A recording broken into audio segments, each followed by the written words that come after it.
hopefully giving enough background. Oh, can people see my screen? Not yet. Yep.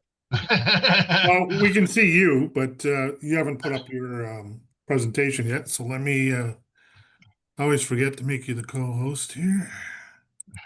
Yeah, I'm talking away and going, I didn't see I would have that. picked up on it by slide 56, Bob. Oh, okay. Okay. Should be able to share So now. what do I do now? Share. Yeah. Okay. Nobody wants to look at me there. 1 minute. There I go. Okay. So as I was saying, look at some of the key data and kind of what it is, what it isn't, and how you can use it. And some of the changes I'm looking at making to the report, which hopefully will make it more meaningful. So in the report, I had a piece saying facts with minimal. Okay, 1 minute. Get all the screens right. I looked over to the right here and didn't see my notes and going, this is going to be fun. So some of the facts and or more so the drama can be very subtle. Um, you don't want to watch news shows or different things with me because I get rather upset. And it can be simple as putting in a percentage. You know, if somebody says, oh, this is 100% up, well, that could be 1 to 2. That's 100%. Give me the numbers. And you see all the time, they're always talking about inflation, and what they're really talking about CPI, which really in the last couple of months is if you look at earnings for many of the occupations, they've increased more than CPI. So there is no inflation, all right, in that side. So by using certain words and percentages and so forth, it can be very subtle, and it can be the big news organizations. What I use, data is sourced from Statistics Canada unless otherwise specified. Commentary and forecasts reflect a consensus from multiple reputable sources. A month or so ago, I put in forecast for foreign exchange by 4 Canadian banks. Just as an example, must note they were all wrong. These forecasts come out of the economics department, and the economics are the fundamentals, but that doesn't mean the rate you're going to see when you pick up the phone or even if you see what's going on in the day. And I guess the other one is still on the drama is most people are essentially traders, responding to both economic fundamentals and consumer investors sentiment. Over time, economic fundamentals tend to dominate the outcome, but in the short term, sentiment can significantly influence the market behavior, which is what we've seen for the last 6 months or since Trump has taken into his position. So the economists aren't wrong. They're just not tuned into the sentiment of the market. And I'll go over some of that as how the foreign exchange dealers actually work. They're not economists. They're traders. But in the planning, you need to integrate both the short-term response and the long-term positioning. So kind of switching hats both ways. What's the sentiment today? Because that's what you're going to deal with as you run the company day to day. And the other one is what is your long-term positioning?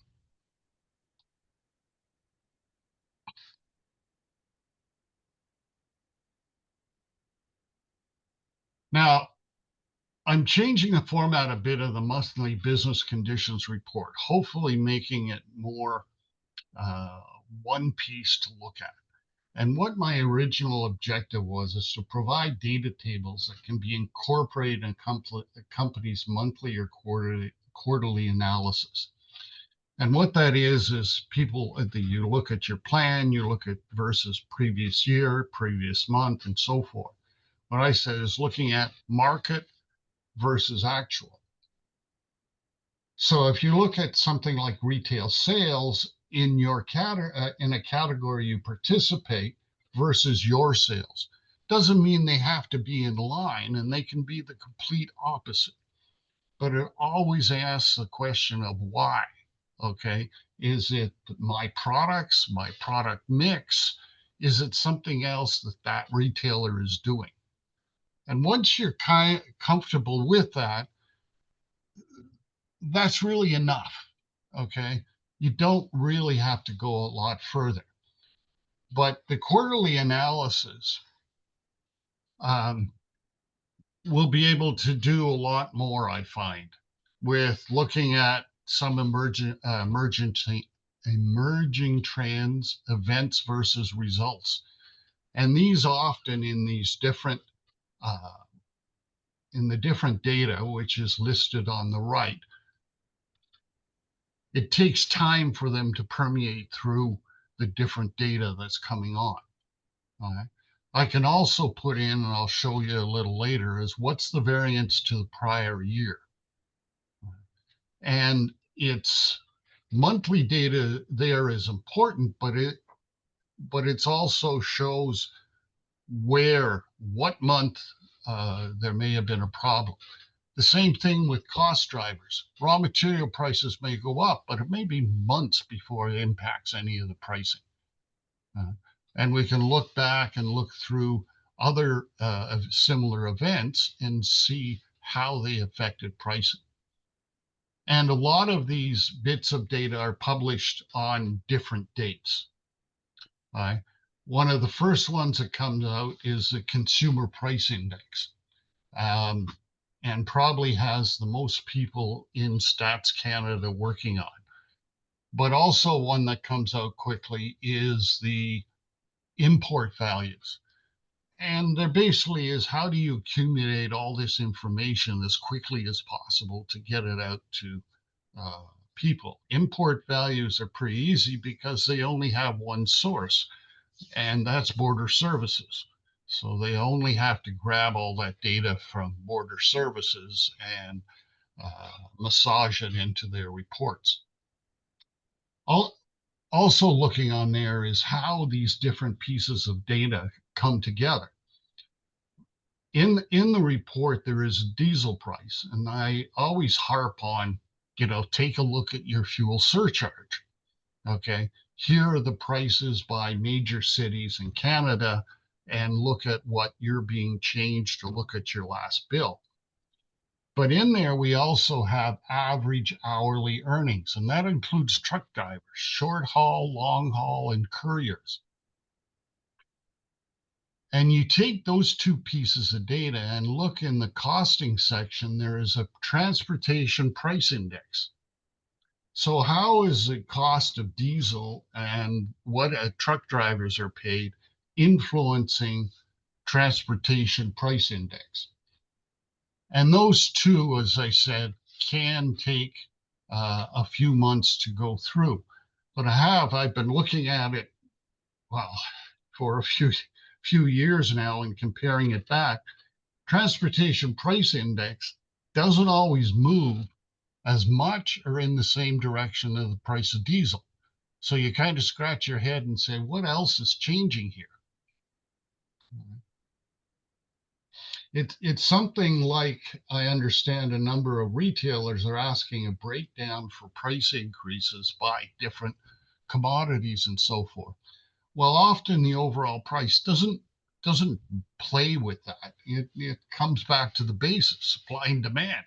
And if demand goes up, usually the price is close by. So by tracking the various components doesn't really give a good picture on it.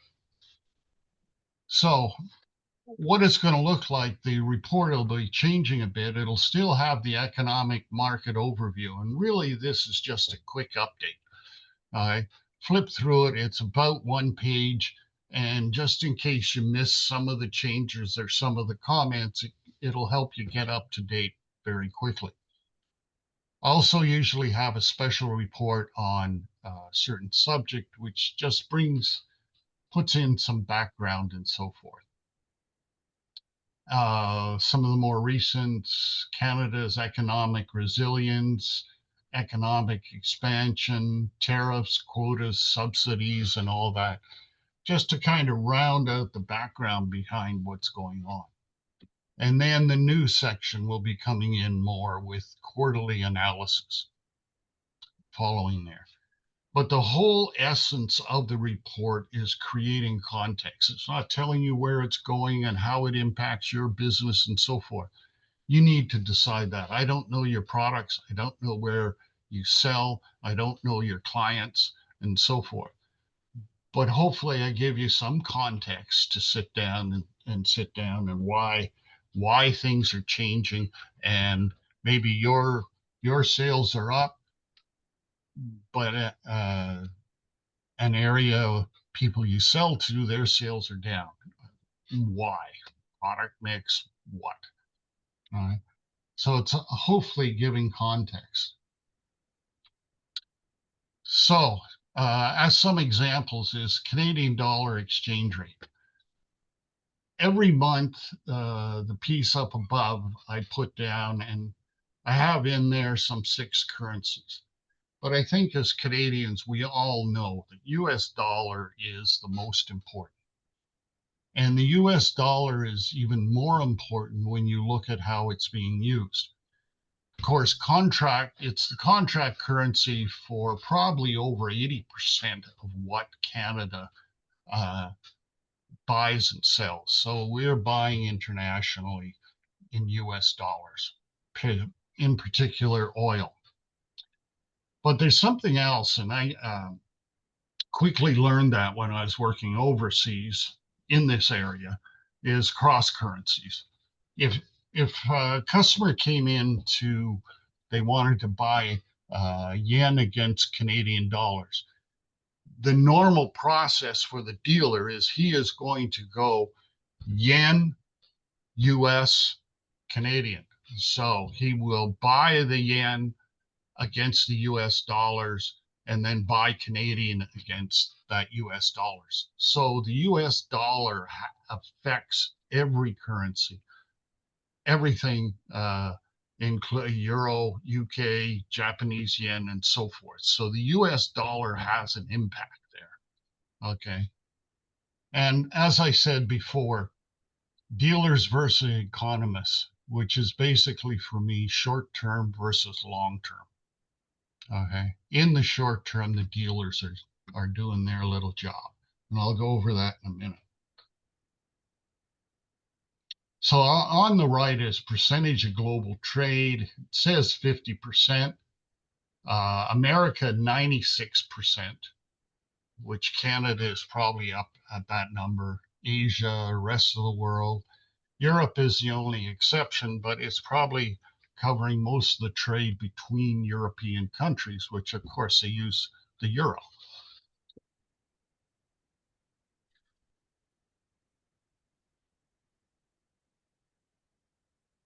This is, in a way, what I'm pushing on there is the US dollar. What you need to do is protect your price. It's the selling price, not the purchase price.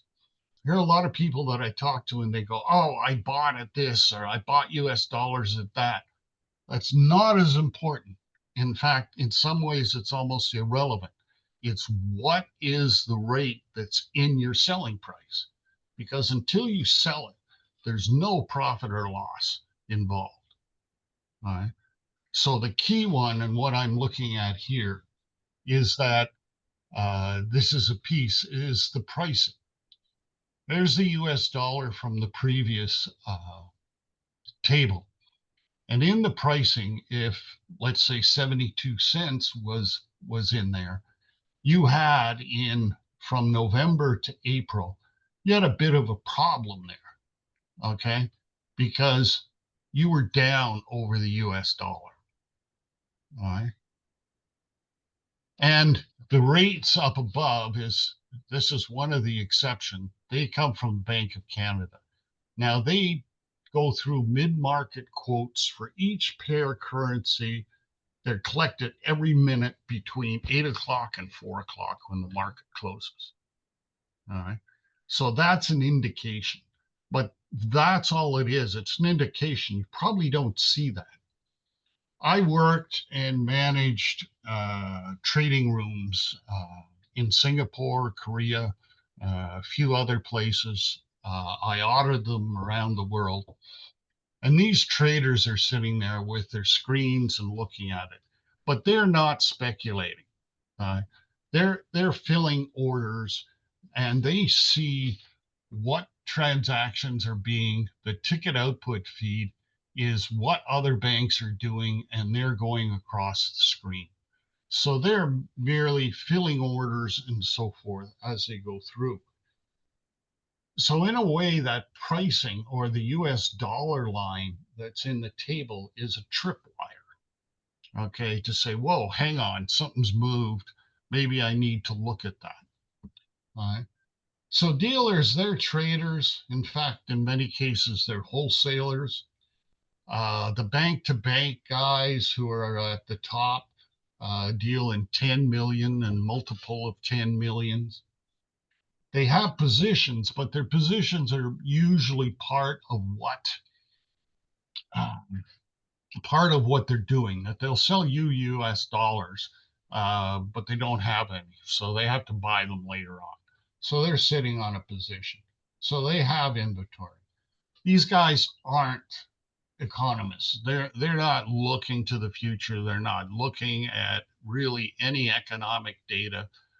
They may get a report from economics every so often.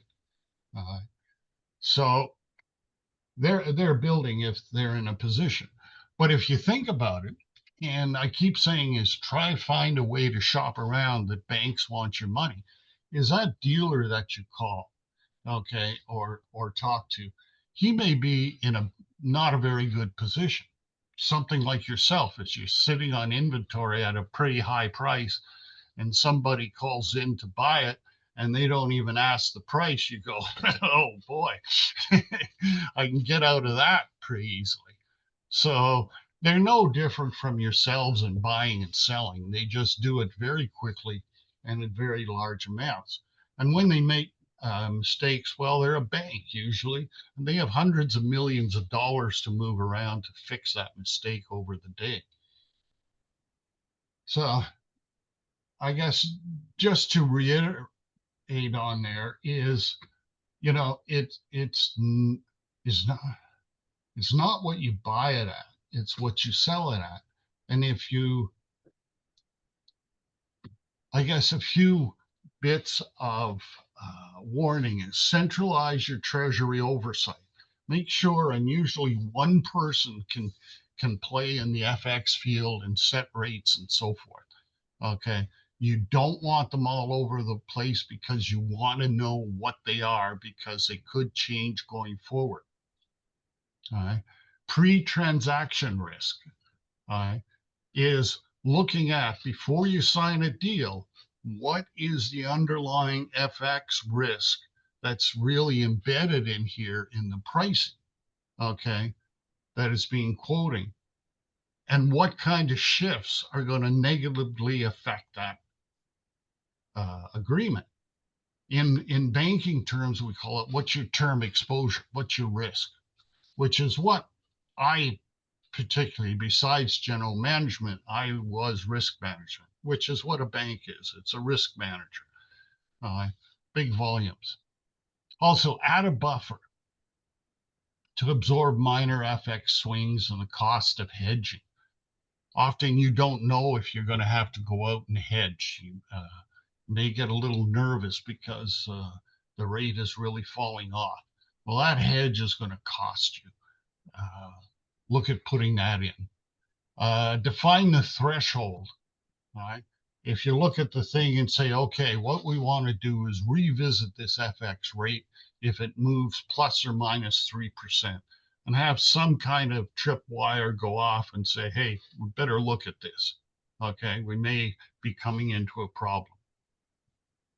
One of the biggest things I've seen working with uh, commercial clients and so forth is don't use the inventory or accounting values.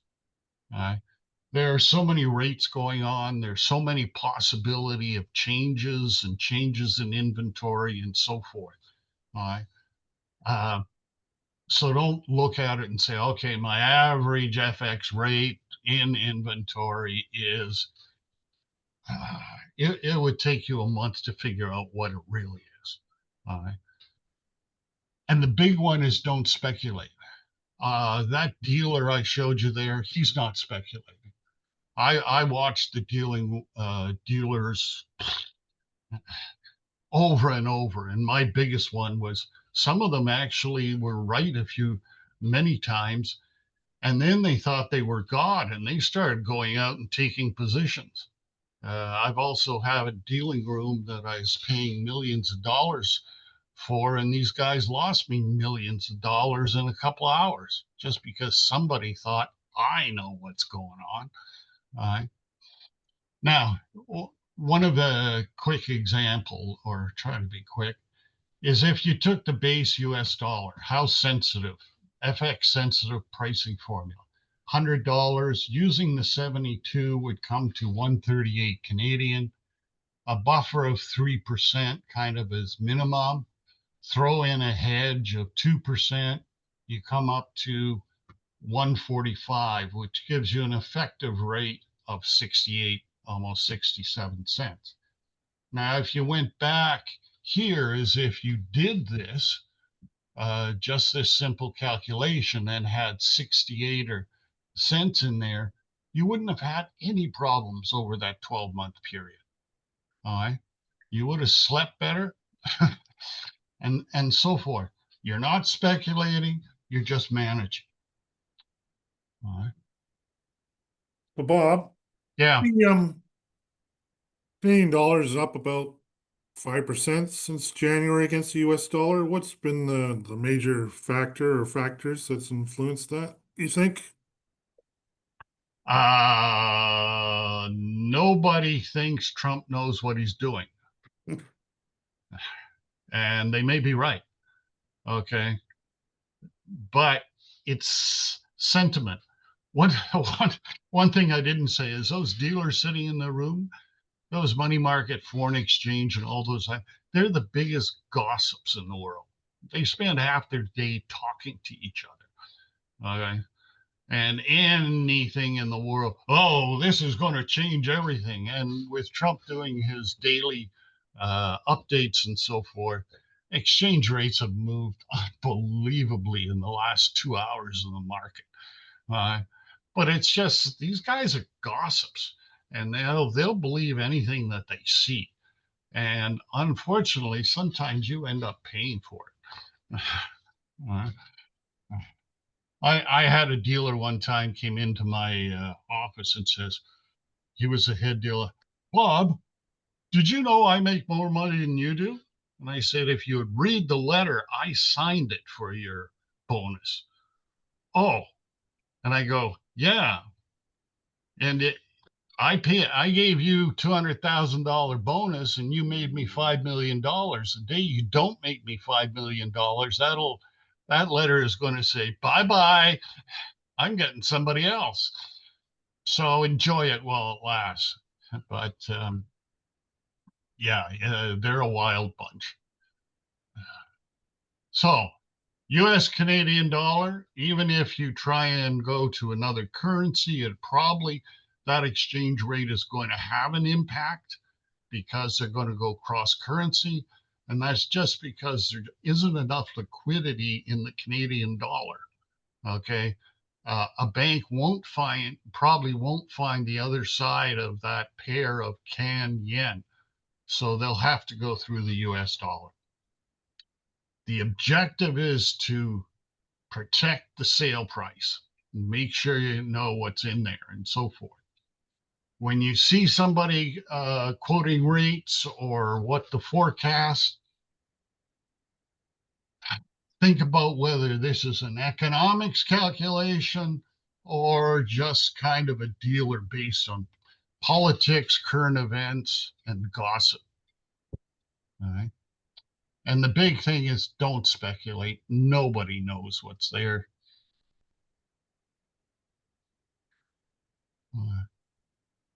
So, as an example, also of going into more detail of an analysis on a monthly basis, is retail trade. This table is in every month. I've been producing it for about 19 months now. One of the key things to look at is retail trade.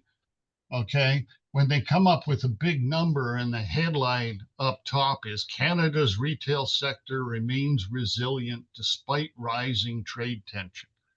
Well, yeah, but that includes grocery stores, gas stations, auto dealers. All right.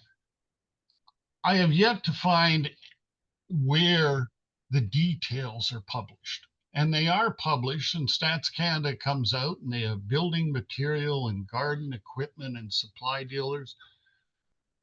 We all know what those stores are, and so forth. But what you're seeing here, and this is a little bit old, it'll be updated in the new report, is yeah, this shows up. Retail trade comes out about a month after CPI,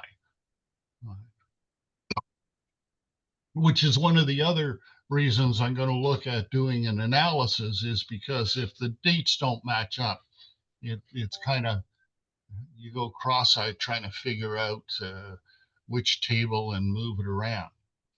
Well, one of the big things is, what is the impact of CPI? What is the impact on the on sales? Unfortunately, Stats Canada does not report volume other than on a very, very high level.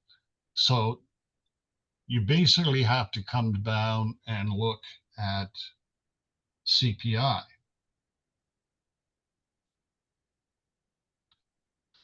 So pulling this together, the blue line is May 23 to May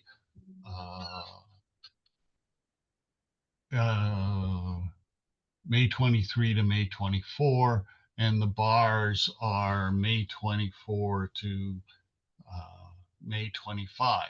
So if you look at total retail, remembering food is in there, gasoline and autos is in there. So on the total, it shows it's up 3%. Now it says the retail sector remains resilient. That's what Stats Canada said, and that's what the CBC and CTV repeated. Right? But if you click back and look at CPI, CPI was around 2% through that whole period. Right? And in fact, CPI on food was around 3.3. Food is the largest component of consumer price index. Right? Now, if you looked at building materials and garden centers, then you see it didn't seem to show. There was negative variances quite often during that period. And yes, in total, it shows that they're down about 1% over previous years. But if you remember, what we're looking at is building materials, okay, they were actually down 3 of those months, okay? It's not a big trend here, all right? And that is probably why, when we looked at, and I'll look at CPI just a little, Home Depot last week came out and said they're going to keep their forecast for 2025, even though they had missed 2 quarters. Well, they're probably looking at the same data. They understand, hey, it was only 3 months. We know what caused it, and we can fix it.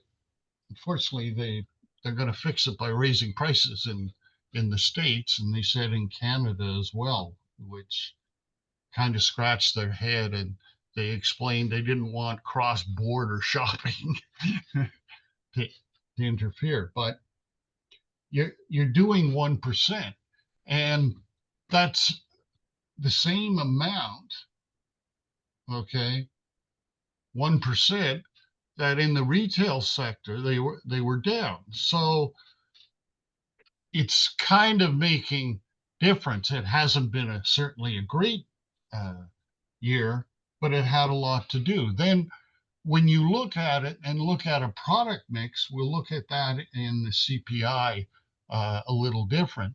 What you'll find is, yeah, 2.5% on CPI, but what was the percent on the products that are actually sold in these retail outlets?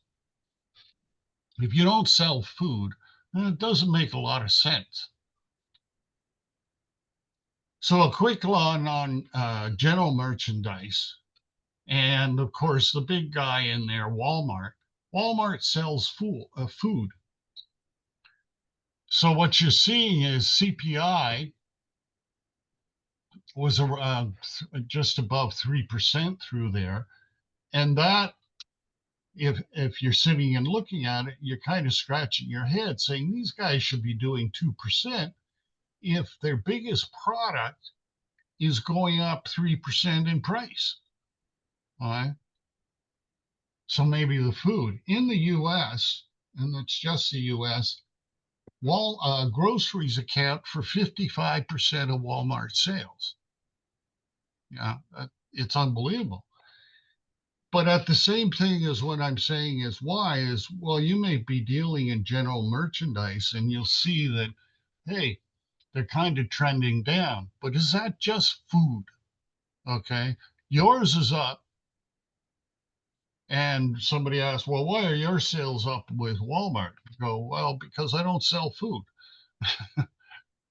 uh, and that may be enough to say, okay, I get it.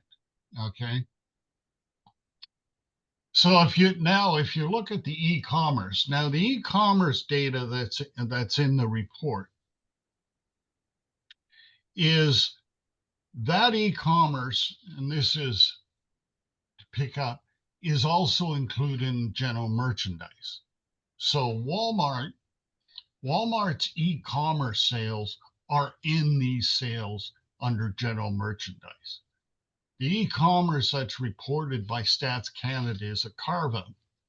One thing they have not been able to do is that many of the retailers don't actually account, and I mean in their accounting, for e-commerce separately. Okay.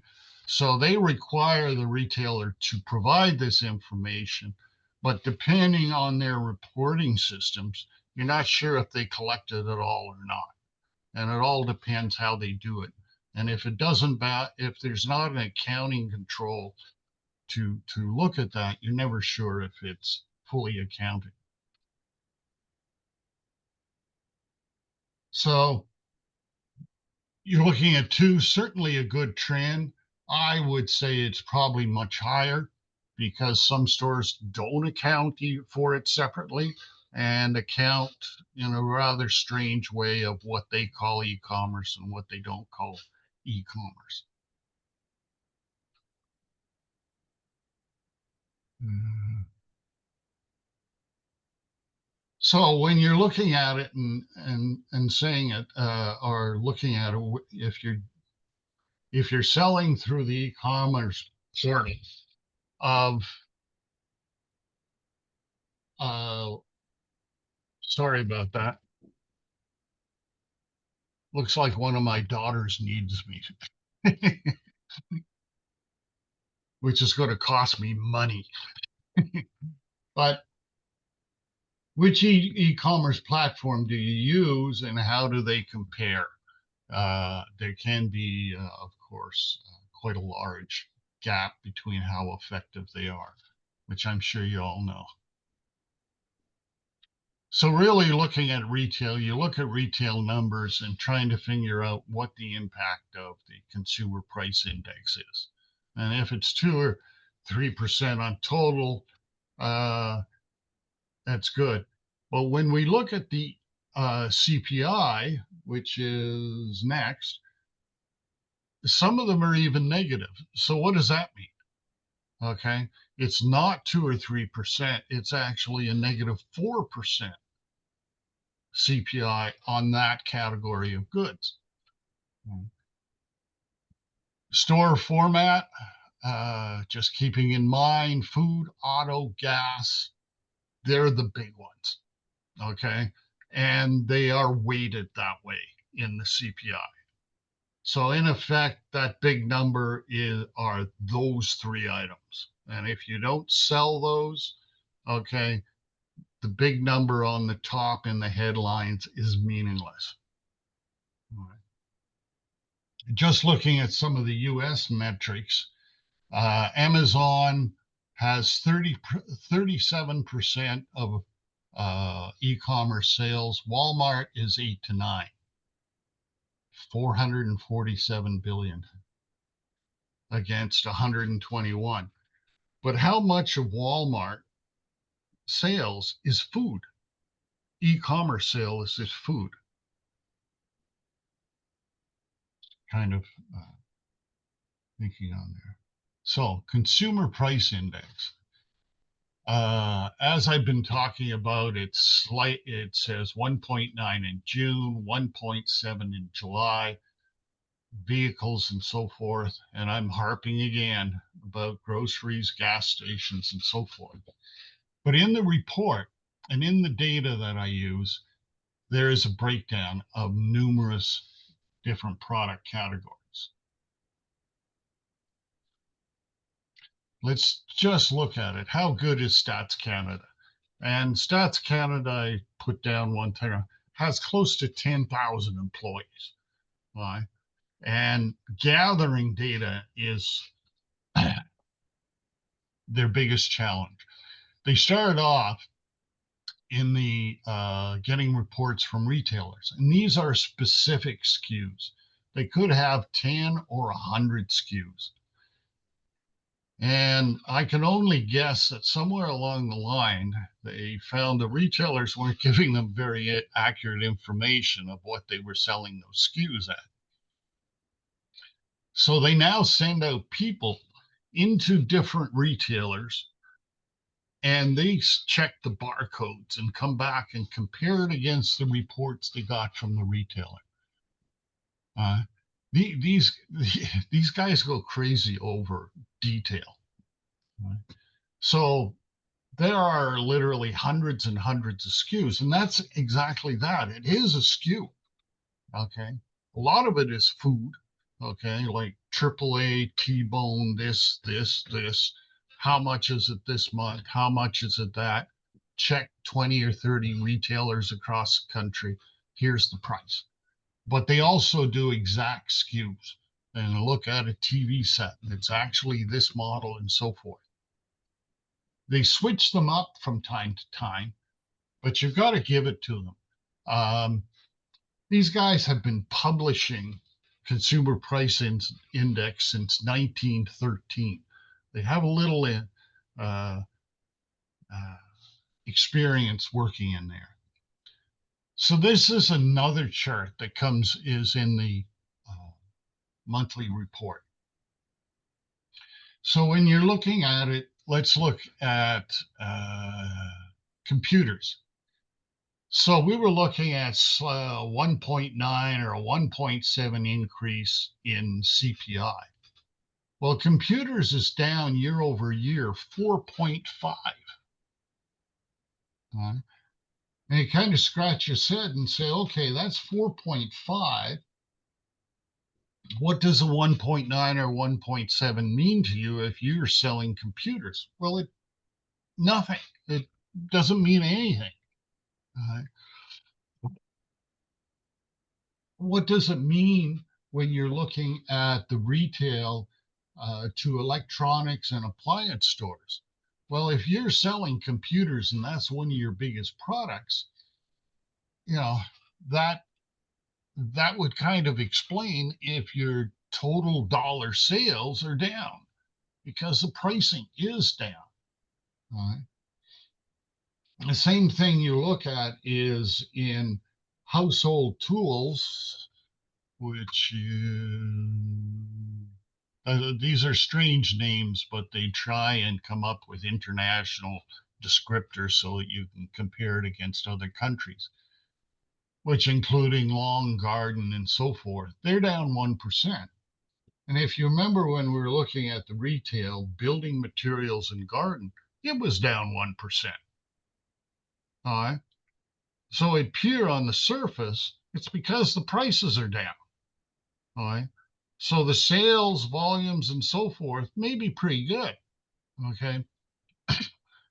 Just going to take a few months for this to balance out and for the numbers to make sense rather than the sales. So it's, as you can see, year over year, these numbers are all over the place. All right. And there's probably a detailed explanation for every one of them, how they go across and so forth. Video and audio subscription, I don't have to explain that to anybody. The price went up. uh, uh, so it's kind of key on there is get the breakdown, make sure that bit of data that you're seeing in the newspaper, on TV, or in other reports, and say, is that applicable to me? And if it isn't, why? And so on the consumer price, headlines can be totally misleading. Trust the facts, no drama. As I said, Stats Canada has been doing this from 1913, and they purposely don't make comments. Unfortunately, they may upset their political bosses who, as in the States, end up getting fired. I don't like your numbers. Oh, sorry. And they are high level, but if you're getting other data from other sources, that data has to fit in with Stats Canada. If they're doing something else, then they have access to a little bit of data and they're trying to project that over the total. And if it comes to more than what Stats Canada is reporting, it's probably wrong. Give some indication of what consumers are up to. So really the whole thing is analyze, and we'll be putting this into some of the new quarterly analysis. Other things that will be going is average hourly earnings. I had a long list. There is a longer list going, but I'll be moving that to quarterly as well. What the key component here, and quarterly is probably even a little too quickly, is what the range is here. To take a look at it, if you have a salary scale or you have a few key employees, they should be between the min and max, or somebody's going to go steal them. So for protection, looking at that at quarterly, important. And looking at your salary scale, it's protecting the good employees and keep an eye on it as much as possible. Where are we? Okay. And the other one I talked about before, diesel self-service, I'll be moving that to quarterly and making comparison against the costs that go into the transportation to get a better idea.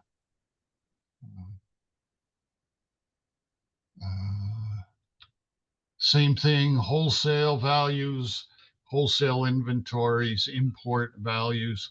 Try and line up the months better. Try and see what the trends are. But the big thing always is, what is the context? What do the numbers mean? and why. Okay. If they don't mean anything to your business, that's good enough. Why doesn't mean anything to my business, and so forth. So I keep saying I'm going to cover less ground, but I always cover more. If you have any questions, you can contact myself. The resource library, both COPA and CHPTA, will have both the reports and copies of this presentation. But as I said, if you have any questions, you can contact me, Michael, or even Sam. That's it. Any questions? Have I made your Friday? Yeah, I can go on vacation now, Bob, with all this knowledge. No, that was some Yeah. good background, and looking forward to seeing the quarterly analyses going forward. So I think that will be a good change to update to the report. Yeah, because what you see might not be exactly what you think it is. And that's what I'm kind of do. Stay up to date. So those sections that you went through in this the presentation, those are the ones that you'll be concentrating on for the quarterly, or will that be for everything?